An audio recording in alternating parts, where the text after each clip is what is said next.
Allah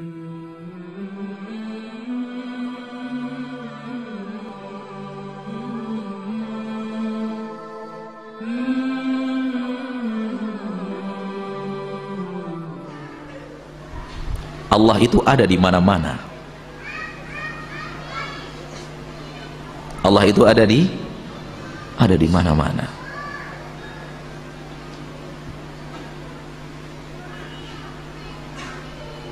Ini batil. Karena para sahabat tidak memahami akidah yang seperti ini. Bahkan jauh sebelum sahabat, Rasul bahkan tidak memahaminya.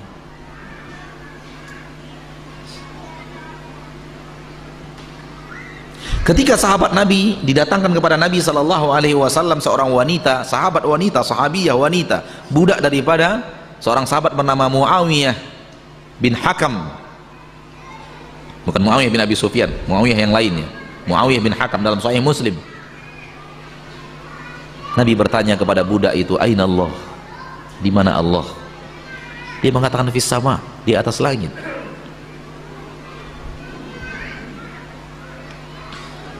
Abu Bakar radhiyallahu anhu, begitu Rasul kita SAW meninggal dunia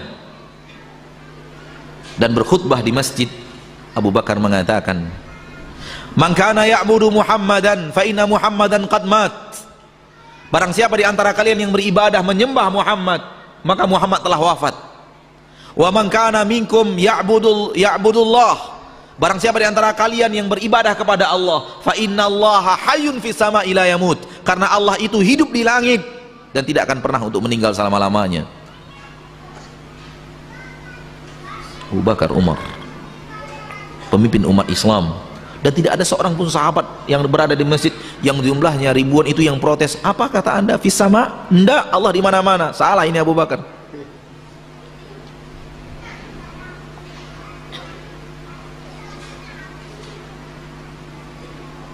Turun Al-Quran di dalam surah Al-Ahzab, "Tsumma zawwajnakaha likai la yakuna 'alal mu'minina harajun fi azwaji adiyaihim idza qada minhunna watara." Kemudian kami nikahkan engkau dengan Zainab, wahai Rasul, anak daripada mantan istri daripada bekas anak angkatmu, yaitu Zaid.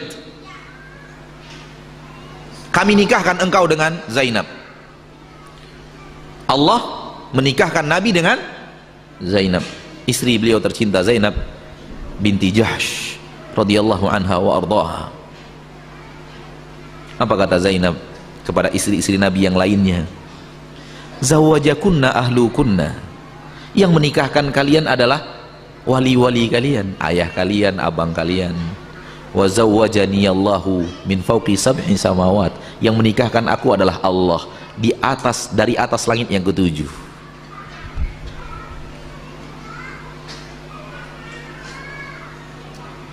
Pemahaman kita, akidah kita, Allah ada di mana-mana. Sedang ada di masjid bersama kita, sedang ada di rumah kita, sedang ada di Amerika, sedang ada di Mekah, juga ada di Malaysia. Di dalam septic tank yang mana? Ada Allah? Ada juga Allah di dalam septic tank. Kalau Anda katakan tidak ada, batal pemahaman Anda bahwa Allah ada di mana-mana. Kalau Anda meyakini Allah di mana-mana, Anda wajib meyakini Allah sedang ada di dalam safety tank, bercampur dengan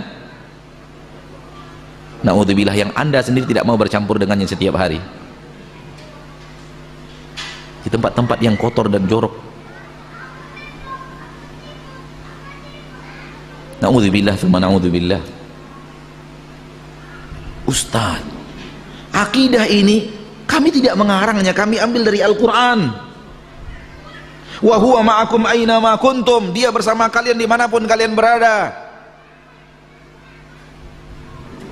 "Ma yakunu min najwa thalathin illa huwa rabi'uhum wa la khamsatin illa huwa sadisuhum wa la adna min dhalika wa la akthara illa huwa ma'ahum aina ma kanu thumma yunabbi'uhum bima 'amilu yawmal qiyamah innallaha bikulli syai'in 'alim."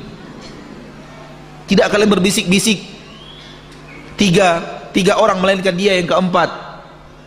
Tidak juga berbisik-bisik 5 melainkan dia yang keenam.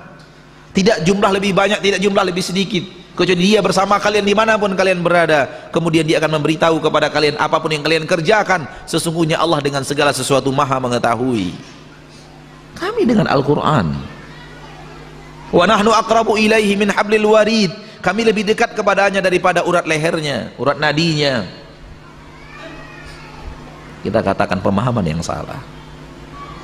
Karena para sahabat tidak memahami seperti itu.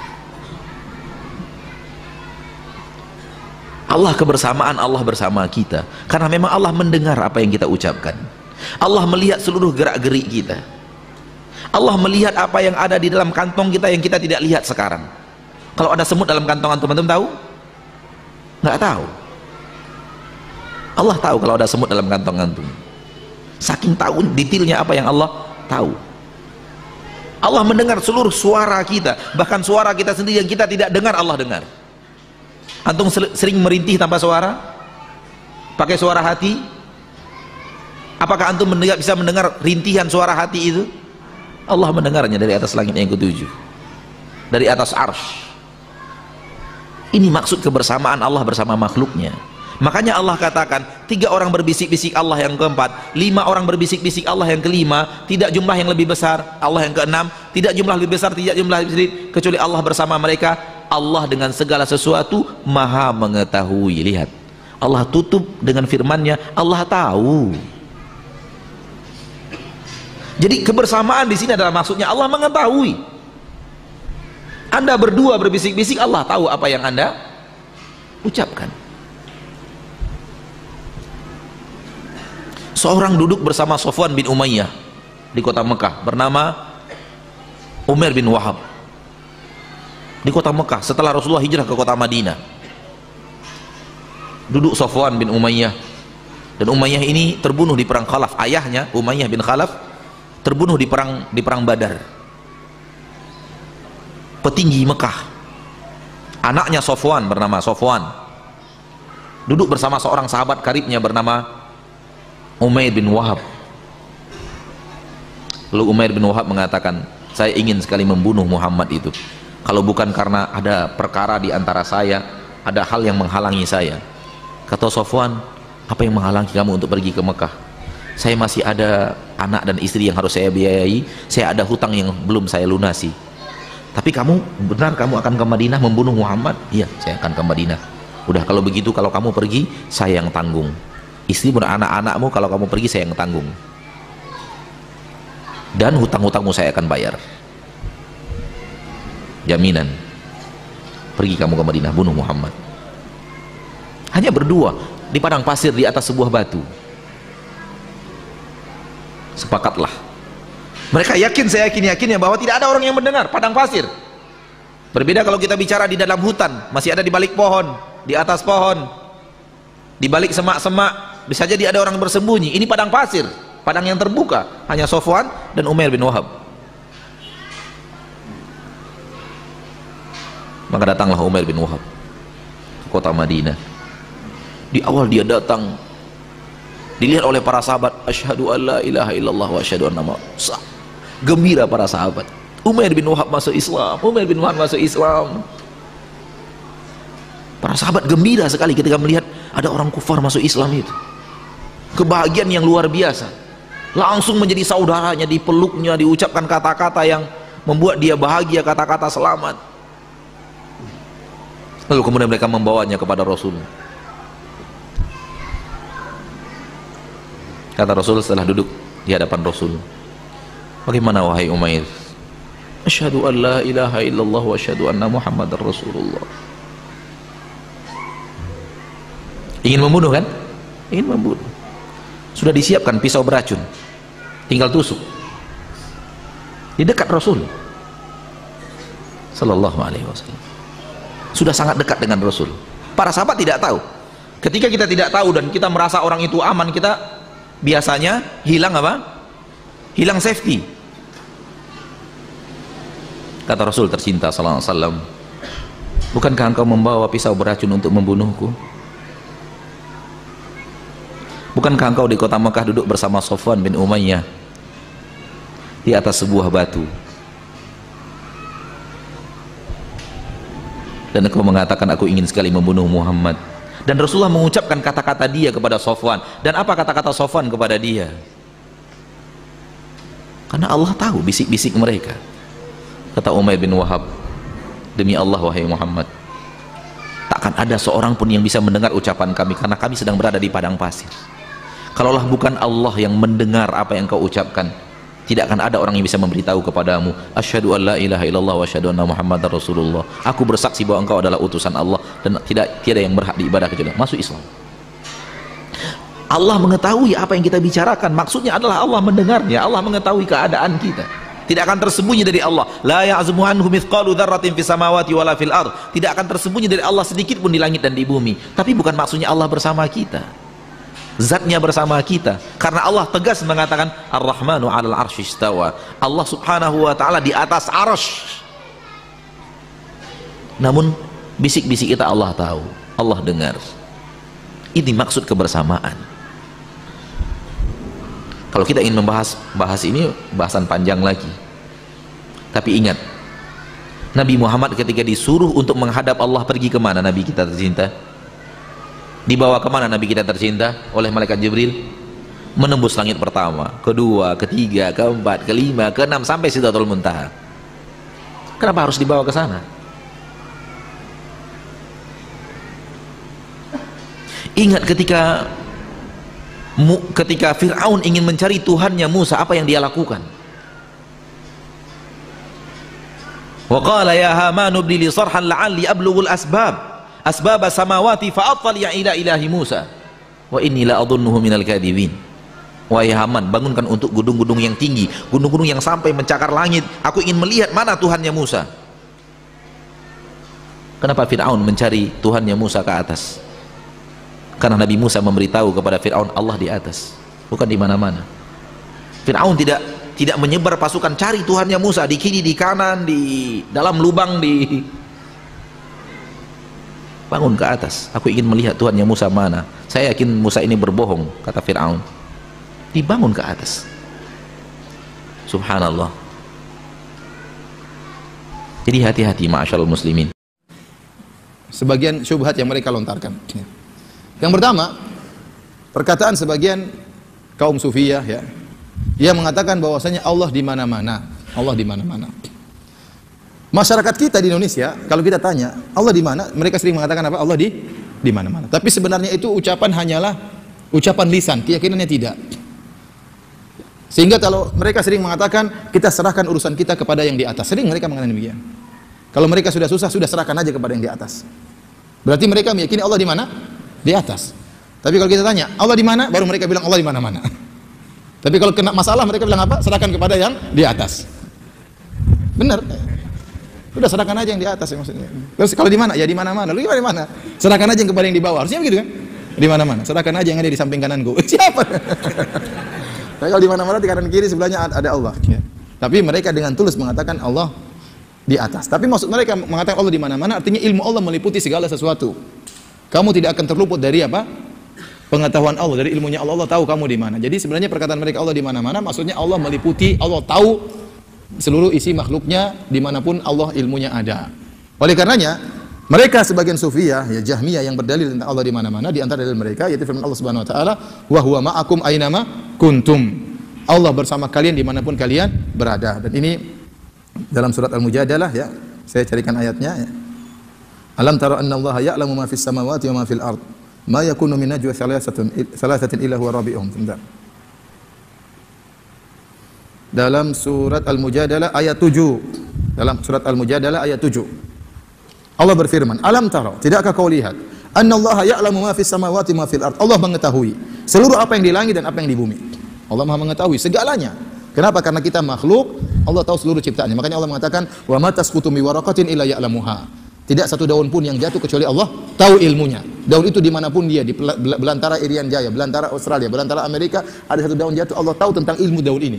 Bagaimana jatuhnya, kapan jatuhnya, jatuh kemana, Allah tahu. Kenapa? Karena itu semua ciptaan Allah. Sama dengan kita, kata Allah, "I'lamu anna Allah ya'lamu ma fi anfusikum fahdharuh." Ya. Wa'lamu anna Allah ya'lamu ma fi anfusikum fahdharuh. Ketahuilah Allah mengetahui apa yang ada dalam hati kalian, isi hati kalian, maka hati-hatilah. Kenapa? Karena hati kita juga ciptaan Allah. Makanya Allah tahu tentang gerak-gerik hati kita. Ya'lamu kha'inatal a'yun wa ma tukhfis sudur. Allah mengetahui lirikan mata kita. Pengkhianatan lirikan mata kita, melihat yang haram, kita ngelirik, Allah tahu. Kenapa? Karena mata ini ciptaan siapa? Allah. Hati ini juga yang kita sembunyikan juga ciptaan Allah. Dan Allah mengatakan, ya, Ala ya'lamu man khalaq. Bukankah yang menciptakan tahu tentang apa yang dia ciptakan? Paham? Jadi Allah mengatakan, "Alam tara anna Allah ya'lamu ma fis samawati ma fil ard." Tidakkah kalian tahu, engkau lihat bahwasanya Allah mengetahui seluruh yang ada di langit dan di bumi, karena semua ciptaan Allah Subhanahu wa taala. Setelah Allah berkata, "Ma yakunu min najwa thalathatin illa huwa rabi'uhum." Tidak ada 3 orang bisik-bisik kecuali Allah yang keempatnya. Wala khamsatin illa huwa sadisum. Tidak ada 5 orang yang berbisik-bisik kecuali Allah yang keenamnya. Wala adna min dzalika, dan tidak ada yang lebih sedikit daripada itu. 2 orang berbisik, ada Allah yang ketiga. Wala aksar, ada 10 orang berbisik-bisik, Allah yang ke-11, dan seterusnya. Illa huwa ma'ahum aina ma kanu, kecuali Allah bersama mereka dimanapun mereka berada.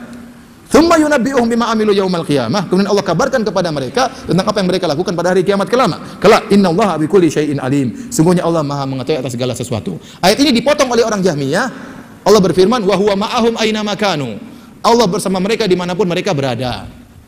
Berarti Allah di mana-mana. Namun kalau kita lihat konteks ayat dari awal sampai akhir, ternyata maksudnya tentang ilmu Allah. Makanya ayat ini dibuka dengan sifat ilmu, diakhiri dengan sifat ilmu. Allah mengatakan, "Alam taro anna Allah ya'lamu." Tidakkah kau lihat Allah mengetahui? Di akhir ayat Allah mengatakan, "Innallaha bikulli syai'in alim." Allah Maha mengetahui segala sesuatu. Berarti Allah sedang berbicara tentang sifat ilmu, bukan tentang zatnya di mana-mana, tetapi ilmu Allah di mana-mana. Faham? Sementara mereka potong tengahnya saja, wa huwa ma'ahum aina ma kanu. Allah bersama mereka dimanapun berada. Zatnya kata mereka di mana-mana. Ini tidak benar. Yang benar maksud Allah ilmunya. Maka Allah mengatakan di awal ayat, alam tara anna Allah ya'lam. Tidakkah kalian lihat Allah mengetahui yang di langit dan di bumi? Di akhir ayat Allah mengatakan semuanya Allah Maha mengetahui segala sesuatu. Baik. Ayat yang lain mereka mengatakan Allah di mana-mana, zatnya bukan ilmunya, zatnya di mana-mana, ya. Oleh karenanya Allah berfirman kepada Nabi Musa dan Nabi Harun. Waktu Allah mengatakan kepada Nabi Musa dan Nabi Harun, "Idhhaba ila fir'auna innahu tagha, faqula lahu qawlan layyina la'allahu yatadhakkaru aw yakhsha." Wahai Musa dan Harun, pergilah kalian kepada Firaun, sungguhnya dia telah melampaui batas. Ucapkanlah kepada Firaun dengan ucapan yang lembut, semoga dia sadar. Apa kata Nabi Musa dan Nabi Harun? Qala rabbana innana nakhafu ay yafruta alaina aw ay yatgha. Ya Rabb kami takut Firaun itu berbuat zalim kepada kami. Kami takut kepada Firaun. Firaun itu orangnya hebat. Musa saja takut sama apa? Firaun. Padahal Musa kalau mukul orang langsung mampus ya. Tapi sama Firaun punya karismatik Firaun. Ini setan punya karismatik ya. Jadi Firaun, Musa takut, makanya takut kembali ke Mesir. Dia kabur, dikejar sama Firaun, takut ya. Makanya dia minta tolong ada nabi yang lain mendukung saya, karena saya nggak pandai ngomong. Akhirnya waj'ali waziron min ahli Harun akhi. Ya Allah, jadikanlah ada rasul yang lain yang membantuku dari keluargaku. Akhirnya Allah kabulkan. Harun diangkat jadi rasul nemani kamu.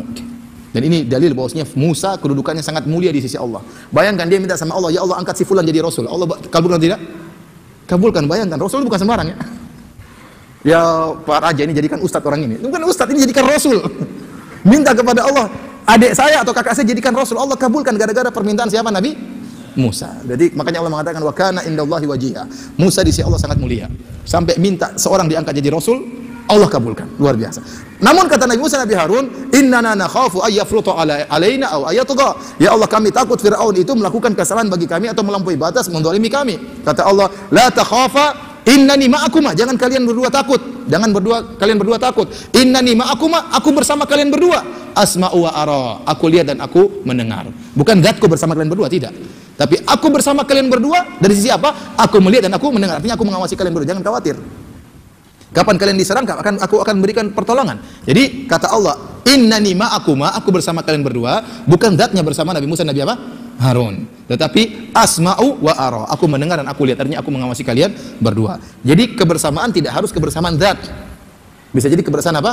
Ilmu, kebersamaan pengawasan ya.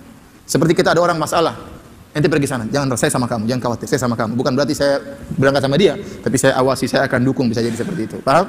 Baik, ayat yang lain mereka berdalil dengan firman Allah Subhanahu wa taala ya. Idh yatalaqqal mutalaqqiyani 'anil yamini wa 'anil shimali qa'id ma yalfidhu min qawlin illa ladayhi raqibun atid. Ayat tersebut Allah berfirman, idh yatalaqqal mutalaqqiyani. Tatkala ada dua malaikat yang mencatat ya, 'anil yamini wa shimali qa'id, duduk sebelah kanan, duduk sebelah kiri. Ma yalfidhu min qawlin illa ladayhi raqibun atid. Tidak ada satu perkataan pun yang keluar kecuali ada malaikat raqib dan atid. Sebelum ayat ini Allah berfirman ya, wa nahnu aqrabu ilaihi min hablil warid. Kami lebih dekat kepada dia daripada urat nadinya.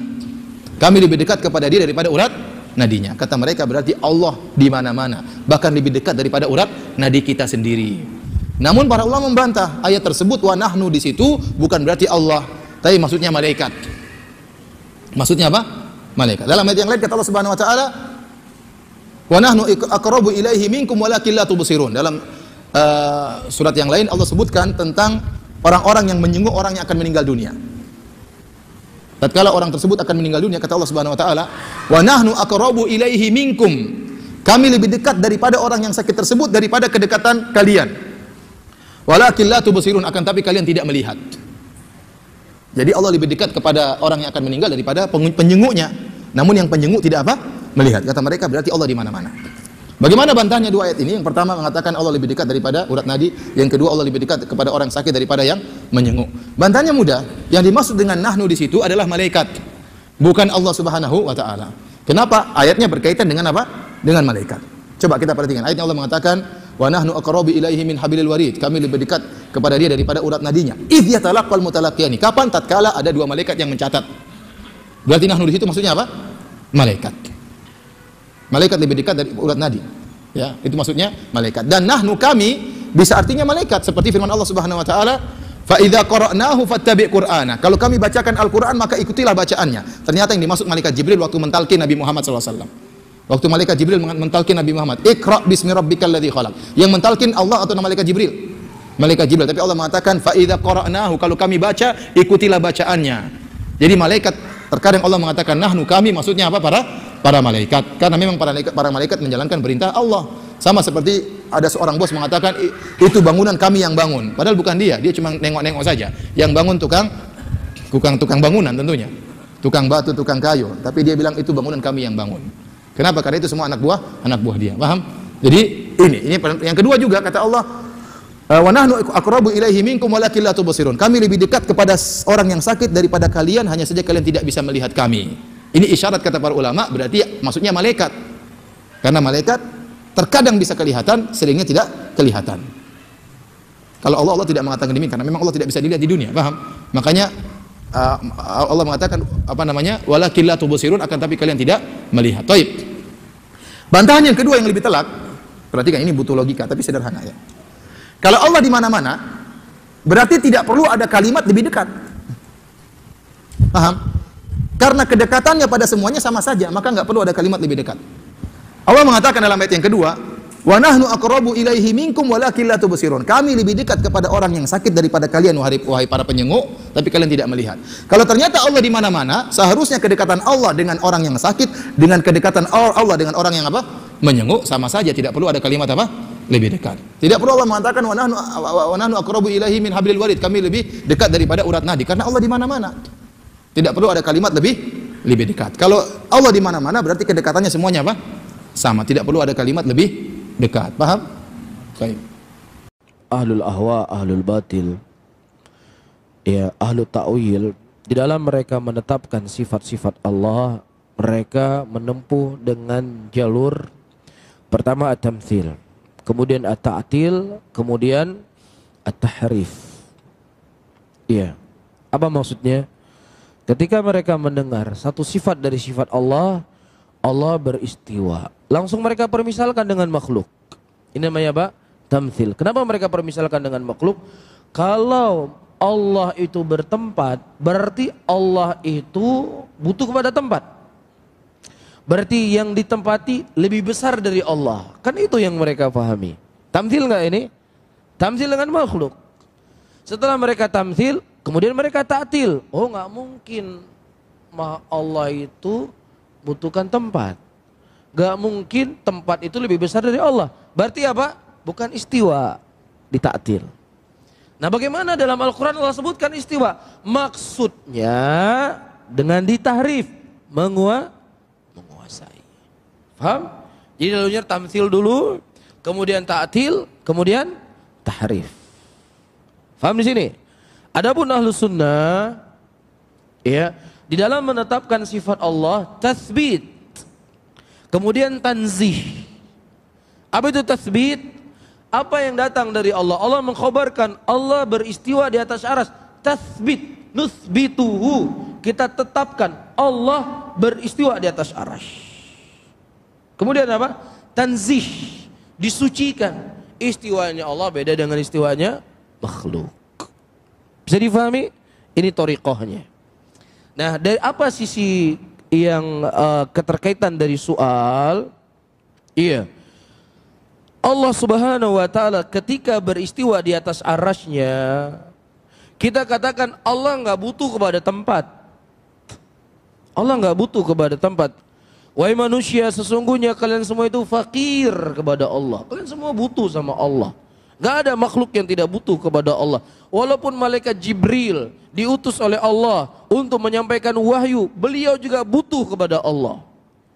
Begitu juga malaikat yang menurunkan hujan, walaupun ditugaskan oleh Allah untuk menurunkan hujan, Allah gak butuh sama dia untuk menurunkan hujan, tapi dia yang butuh kepada Allah Subhanahu wa ta'ala. Bisa difahami? Nah, ketika kita mengatakan Allah tidak butuh kepada arasy-Nya, kira-kira perlu nggak ditanya di mana Allah sebelum diciptakan arasy? Perlu nggak ditanya? Nggak perlu ditanya karena Allah nggak butuh. Beda sama kita manusia, kita ketika kita tinggal di sebuah rumah kita butuh dengan rumah. Rumah itu lebih besar dari kita. Nah, misalnya kamu sebelum tinggal di Banda Aceh, di mana kamu tinggal? Oh, saya tinggal di sana di Langsa. Oh, saya tinggal di sana di Medan. Oh, saya tinggal di Luxmawe. Kenapa harus kita tanya? Karena dia butuh sama rumah. Boleh kita tanya. Lah Allah nggak butuh sama arasy, ngapain ente tanya di mana arasy? Di mana Allah sebelum Allah ciptakan arasy? Karena Allah nggak butuh sama itu semuanya. Kecuali kita katakan Allah butuh kali sama arasy. Boleh ente tanya di mana Allah sebelum diciptakan arasy. Masalahnya Allah nggak butuh sama arasy. Ketika Allah nggak butuh sama arasy, ya nggak perlu ditanya di mana arasy. Bisa difahami? Sebagaimana nggak perlu kita tanya, ya kenapa, untuk apa Allah utus Jibril untuk menurunkan wahyu? Kenapa nggak disampaikan sendiri sama Allah? Apakah Allah butuh kepada malaikat Jibril? Allah nggak butuh sama malaikat Jibril. Allah menugaskan malaikat-malaikat penjaga surga, malaikat-malaikat penjaga neraka. Apakah maknanya Allah butuh kepada mereka? Gak butuh. Allah bisa mengatur alam semesta ini semuanya. Tanpa malaikat Jibril Allah bisa mengutus Rasul. Tanpa malaikat menurunkan hujan, Allah bisa menurunkan hujan. Tapi kenapa Allah Subhanahu wa taala menugaskan mereka? La yus'alu amma yaf'alu wa hum yus'alun. Tidak ditanya Allah apa yang Allah lakukan. Karena Allah itu zat yang maha sempurna. Allah itu fa'alu lima yurid. Allah itu melakukan apa yang Allah inginkan. Wahum yus'alun, tapi mereka lah yang ditanya, kita yang ditanya. Karena kita manusia yang berkurang, manusia yang punya nafsu, manusia punya syahwat, manusia yang punya kejahilan. Kita yang ditanya, kenapa ente begini? Kenapa ente begini? Kenapa kamu begini? Paham di sini? Adapun Allah, la yus'alu amma yaf'alu. Tidak ditanya apa yang dilakukan oleh Allah. Karena Allah itu zat yang maha sempurna, fa'alul lima yurid. Bisa difahami ya? Sebagaimana juga orang bertanya, lah kalau seandainya Allah Subhanahu wa taala turun ke sepertiga dunia, ya. Nanti di Amerika ini malam, nanti di sini siang, nanti Allah turun-turun terus. Hei, ente pikir Allah itu sebesar pesawat apa? Hah? Antara langit pertama, antara bumi dengan langit pertama diibaratkan dalam hadis seperti sebiji kelereng. Ya. Kelereng itu adalah bumi, padang pasir yang begitu luas, itu langit pertama. Antara langit pertama dengan langit kedua demikian, langit ketiga dengan langit keempat demikian, langit keempat ke langit kelima demikian. Iya, dan seterusnya, dan di atasnya adalah arasy-Nya Allah Subhanahu wa taala yang meliputi seluruh apa yang ada di langit dan di bumi, dan Allah di atas arasy. Perlu nggak ente tanya? Di sini kan malam, nanti di sana siang. Kenapa mereka bertanya dengan pertanyaan seperti ini? Karena dia khayalkan Allah itu seperti makhluk, ditamsil dulu. Bisa difahami? Inilah kesalahan mereka. Satu kesalahan melahirkan kesalahan-kesalahan yang banyak. Satu kesesatan memunculkan kesesatan yang lebih besar daripada itu. Bisa difahami? Adapun kita mengatakan apa? Allah itu adalah zat yang maha sempurna. Ya, dan terkadang akal kita tidak sampai untuk memahaminya. Jangankan kita mau memahami daripada zatnya Allah Subhanahu wa taala, ruh yang ada di badan kita, sering saya ingatkan. Allah katakan dalam Al-Quran, yas'alunaka 'anir ruh. Ditanya kepada engkau tentang ruh. Dan katakanlah ruh itu merupakan perkara yang Allah hanya memberikan sedikit saja dari ilmu. Ada yang tahu nggak manusia hari ini? Manusia bisa ronsen badan orang. Bisa tahu semuanya dia. Ini begini, masuk, ini begini, uratnya begini, darahnya jalan begini. Tahu nggak ruh itu tempatnya di mana? Di lutut, di hidung, di jempol, di hati, di kepala. Di mana ruh? Ada nggak ruh itu? Ada. Di mana tempatnya? Warnanya apa? Baunya gimana? Beratnya berapa? Ada yang tahu? Itu makhluk yang ada di badan kita, lengket sama kita ini, ada dia di sini. Gak tahu kita. Kenapa? Karena Allah telah mengatakan yas'alunaka 'anir ruh. Mereka bertanya kepadamu tentang ruh, tidaklah Allah memberikan ilmunya kecuali sedikit saja. Lah ente mau bicarain tentang Allah? Hah? Sesuatu yang di badan ente aja ente nggak ngerti. Iya. Tentang masalah ini bukan baru, dari dulu para ulama membantah mereka. Artinya memang mereka ini sudah tahu nas Al-Quran, sudah tahu hadis, sudah tahu. Kemudian mereka pakai akalnya. Kalau kita katakan Allah itu di atas, kata mereka, kata akalnya yang sesat. Kalau gitu Allah butuh tempat. Kalimat Allah butuh tempat itu perkataan siapa? Nabi, perkataan sahabat, atau perkataan dia? Perkataan dia yang sesat. Itu. Ini perkataan yang sesat. Mengatakan Allah butuh tempat dari mana? Sekarang Allah mengatakan Allah di atas arsy. Sudah. Allah yang mengatakan Allah di atas arsy. Kita wajib menetapkan apa yang Allah tetapkan dalam Al-Quran. Dan kita wajib menetapkan apa yang ditetapkan oleh Rasulullah SAW. Wajib ditetapkan. Nggak boleh kita mengingkari. Ini udah pembahasan udah berulang-ulang nih, ya, di dalam syarah akidah. Maka saya mukadimah tentang syarah akidah banyak ini pembahasannya. Udah 10 kali saya ulang masa ini. Karena penting. Karena banyak orang nanti terkena syubhat dari akalnya yang picik itu. Mengatakan Allah butuh tempat, itu kan perkataan dia. Sekarang yang mengatakan Allah di atas arsy, siapa yang mengatakan? Allah. Wajib kita dengar perkataan orang, ulama, kiai, atau Allah yang kita dengar? Allah. Allah mengatakan Ar-Rahmanu 'alal arsy istawa. Allah bersemayam di atas arsy. Allah yang mengatakan. Innas Al-Quran ada 7 ayat dalam Al-Quran mengatakan Allah istiwa di atas arsy. Kita wajib menetapkan apa yang Allah tetapkan.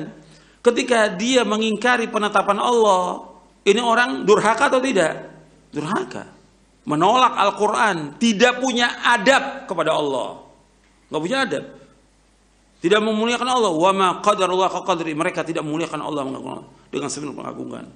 Allah mengatakan demikian. Yang kita baca setiap hari, Allah menjelaskan bahwa Allah di atas. Sabbihisma rabbikal a'la. Sucikanlah Allah yang maha tinggi. Ketika dia sujud, dia baca subhana rabbiyal a'la. Maha suci Allah maha tinggi. Maha tinggi. Berarti Allah di atas. Di mana? Di arsy. Karena Allah yang menetapkan Allah di arsy siapa? Allah. Ar-Rahman, Allah istiwa. Kita wajib menetapkan. Nggak boleh kita mengingkari. Tidak boleh sama sekali. Bisa kufur. Nggak boleh mentakwilkan. Oh maksudnya begini. Nggak boleh. Nggak boleh juga menanyakan tentang bagaimana sifat Allah. Nggak boleh. Dan nggak boleh juga menyamakan Allah dengan makhluknya. Nggak boleh. Dan ini sudah berulang-ulang dibahas. Dan ada dalam kitab ini. Dalam syarah akidah Ahlussunnah wal Jamaah. Jadi kewajiban kita hanya menyampaikan kepada manusia. Ini jelas loh. Nas Al-Quran, nas hadits kita sampaikan. Kewajiban kita menyampaikan. Adapun masalah hidayah orang itu terima atau tidak, siapa? Hak Allah mutlak. Hak Allah. Allah yang menunjuki siapa yang Allah kehendaki, Allah menyesatkan siapa yang Allah kehendaki. Atau Allah menyesatkan siapa yang Allah kehendaki dan Allah menunjuki siapa yang Allah kehendaki. Sudah jelas. Kita nggak bisa maksa orang. Kenapa kok kiai, ustadz, ulama begitu? Ya hidayah tangan Allah. Ayat yang paling banyak dalam Al-Quran menjelaskan tentang Allah itu Ali maha tinggi. Paling banyak ratusan ayat dalam Al-Quran. Bahkan tiap hari yang kita baca ayat kursi. Di akhir ayat kursi apa? Wahwal aliyul azim. Allah itu maha tinggi dan maha besar. Maha tinggi. Di mana? Di arsy Allah menetapkan. Tapi karena memang kalau orang itu sudah menyimpang, sesat, ya terus dibiarkan sama Allah. Falamma zaghu azaghallahu qulubahum. Tatkala mereka sudah menyimpang, sudah jelas dalil menyimpang, sesat, Allah sesatkan hati mereka. Jadi Allah Subhanahu wa taala bersemayam di atas arsy. Allah Subhanahu wa taala melihat, Allah Subhanahu wa taala mendengar, Allah Subhanahu wa taala mengetahui, yani mengawasi, kan itu. Allah marah, Allah cinta, Allah ridha. Semua itu nama-nama dan sifat Allah wajib kita imani sebagaimana apa adanya. Kata Imam Syafi'i rahimahullah, saya beriman kepada apa yang Allah sampaikan tentang dirinya seperti yang Allah inginkan, gitu kan? Dan saya juga beriman kepada apa yang disampaikan Rasulullah SAW sebagaimana apa yang diinginkan oleh Rasulullah SAW. Jadi kita harus memang seperti itu konsepnya. Kalau masalah Allah SWT dikatakan bersemayam, ya bersemayam di atas arsy, tapi tidak boleh ada penyerupaan dengan makhluk. Tidak bisa, tidak jangkau. Bapak Ibu sekalian, akal kita ini dengan anggota tubuh, hati nurani, anggota tubuh, tangan, kaki, segala ini diberikan oleh Allah sebagai fasilitas untuk tunduk pada wahyu. Fahamin poin ini ya. Jangan wahyu yang Bapak Ibu korek-korek dengan akalnya, maunya wahyu sesuai dengan akalnya, nggak bisa. Kalau kita dahulukan akal, apa standarisasinya? Misal gini, kalau kita semua ini punya akal pikiran kita berbeda-beda semuanya. Yang satu suka kuning, yang satu suka kuning, yang satu suka biru, yang satu suka hijau, beda-beda warna, beda-beda bentuk, beda-beda jenis makanan, beda-beda keinginan kendaraan dan seterusnya. Baik, akal manusia berbeda-beda, diatur oleh wahyu. Wahyu yang mengatur, ada standarisasi. Bayangkan kalau kita balik, akal yang mengatur wahyu, akal siapa yang jadi standar? Kan gitu. Bapak Ibu kalau kerja di satu perusahaan, yang harus tunduk, kita tunduk ke peraturan perusahaan, atau perusahaan tunduk dengan akal-akal otak-otaknya pegawai-pegawai? Tentu saja pegawai tunduk kepada peraturan perusahaan. Bayangkan kalau saya buat perusahaan, semua pegawai saya harus ikutin otaknya mereka semua. Jadi mereka semaunya masuk kapan, mereka pakai baju terserah, mereka berbuat semaunya, ambil uang semaunya. Kacau balau lah perusahaan itu. Harus ada standarisasi. Wahyu itu standarnya, hukum. Semua otak harus tunduk di situ. Karena kalau akal yang kita dahulukan harus wahyu ikut akal, kita akan protes. Kenapa laki-laki dan perempuan saja? Kenapa tidak ada jenis kelamin yang ketiga? Kenapa sholat duhur 4 rakaat? Kenapa sholat 5 kali? 1 kali saja. Dan gitu. Terusnya kita akan banyak protes tuh. Kenapa ada malam dan siang? Kenapa harus ada begini? Kenapa harus ada begitu? Kenapa harus ada pisang? Kenapa harus ada anjing? Kenapa harus ada babi? Banyak. Akal tidak bisa kalau dilepas, tidak dikontrol oleh wahyu, dia akan kemana-mana. Kacau balau semuanya. Maka harus ditundukkan dengan akal kita. Dengan wahyu. Wahyu menyampaikan tentang nama-nama dan sifat Allah. Kita harus imani apa adanya. Sampai ada penjelasan dari wahyu. Wahyu cuma menyampaikan Allah punya telapak tangan. Allah punya kaki. Allah punya penglihatan, pendengaran. Tapi Allah katakan dalam Al-Quran, laisa kamitslihi syai'un wa huwas samiul basir. Allah itu tidak menyerupai siapapun, gitu kan? Apapun, dan dia maha mendengar lagi maha melihat. Jadi kita harus tahu masalah itu. Masalah Allah SWT beristiwa, bersemayam di atas arsy-Nya dengan kemahabesarannya. Imani masalah itu. Makanya Imam Malik rahimahullah pernah ditanya seseorang, lalu dia berkata, wahai Imam, bagaimana sih caranya memahami istiwa? Seperti dipertanya, apakah seperti manusia bisa difahamin begitu? Manusia yang naik di atas singgasana? Lalu kata Imam Malik rahimahullah kalimat yang bijak, orang yang punya ilmu dalam masalah ini, dia mengatakan istiwa sudah maklum, bersemayam itu jelas, nggak ada sesuatu yang perlu dipertanyakan. Dalam bahasa Arab istiwa jelas adalah naik ke atas singgasana, gitu kan. Kemudian dikatakan kaifiyahnya majhul, bagaimana prosesnya tidak jelas buat kita karena tidak disampaikan dalam wahyu. Kita imani apa adanya. Was-su'al anhu bid'ah, bertanya tentang itu adalah perbuatan bid'ah, gitu kan. Imam Malik menutup pintu itu karena berbicara dengan tentang zatnya Allah itu tidak bisa terlalu jauh kecuali ada dalil yang menjelaskan. Allahu a'lam. Ini yang bertanya bisa kembali juga Bapak Ibu sekalian kembali ke materi kita di YouTube sudah ada tentang kajian Minhajul Muslim pasal keempat tepatnya, beriman pada asma dan sifat Allah.